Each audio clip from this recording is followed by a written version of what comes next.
এগোতে থাকে। তবে সে একদম আতঙ্কিত হয়েছিল, কারণ তখন বিমানের মাত্র একটা ইঞ্জিন কাজ করছিল, আর ককপিটে প্রচণ্ড বেগে বাতাস আর বরফ ঢোকার কারণে সামনে কি রয়েছে সেটা তারা স্পষ্টভাবে দেখতে পারছিল না। তাই যে কোনো মুহূর্তেই বিমানটি পাহাড়ের সাথে ধাক্কা খেতে পারে।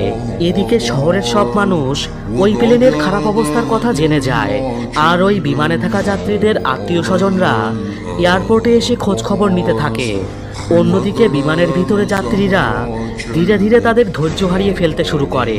তাই একজন যাত্রী তখন ককপিটে কি হয়েছে দেখার জন্য যেতে যায়, কিন্তু তাকে বাধা দেওয়া হলে সে ট্রলি দিয়ে একজন এয়ারক্রুকে আঘাত করে।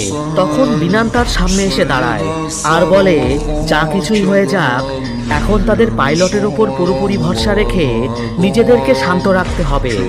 এদিকে ককপিটের ভিতরে ওয়াং লিওকে উষ্ণ করে রাখার চেষ্টা করে চলেছে, আর লিও প্রাণপণ চেষ্টা করে ঝড়ের মধ্য দিয়ে বিমানটিকে সামনের দিকে এগিয়ে নিয়ে যেতে থাকে।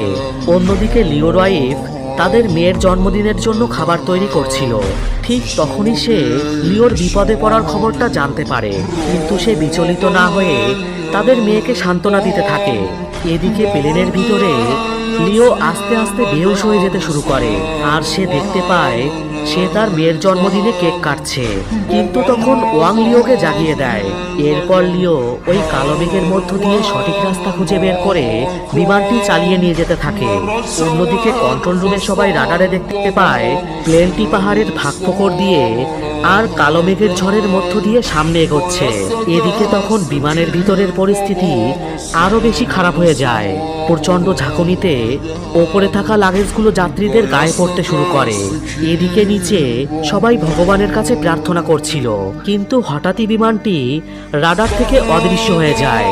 কন্ট্রোল রুমের সবাই মনে করে বিমানটি হয়তো ক্র্যাশ করেছে, কিন্তু তাদের ধারণাটা ভুল ছিল, কারণ তখনও বিমানটি চলছিল আর বিমানের সব যাত্রীরাও বেঁচে ছিল। এবার লিও প্লেনের লেভার টেনে দেয় এবং প্লেনটিকে অনেক উঁচুতে নিয়ে যেতে শুরু করে।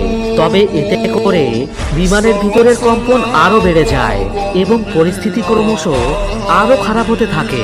লিওর মাথায় তখন শুধুমাত্র একটাই কথা ঘুরপাক খাচ্ছিল, আর সেটা হলো এই প্লেনে থাকা 119 জন যাত্রীর জীবন এখন শুধুমাত্র তার হাতে। এরপর অনেক চেষ্টার পর অবশেষে প্লেনটি ওই মেঘের ভিতর থেকে বেরিয়ে আসে, আর সেই সাথে পরিস্থিতিও স্বাভাবিক হয়ে যায়। মৃত্যুকে এতটা সামনে থেকে দেখে বিমানের সব যাত্রীরা পুরো শকড হয়ে যায়। অনেকে তাদের শেষ ভিডিও বানায়, কারণ তারা নিশ্চিত ছিল তারা আর বেঁচে ফিরতে পারবে না। এমন সময় প্লেনটি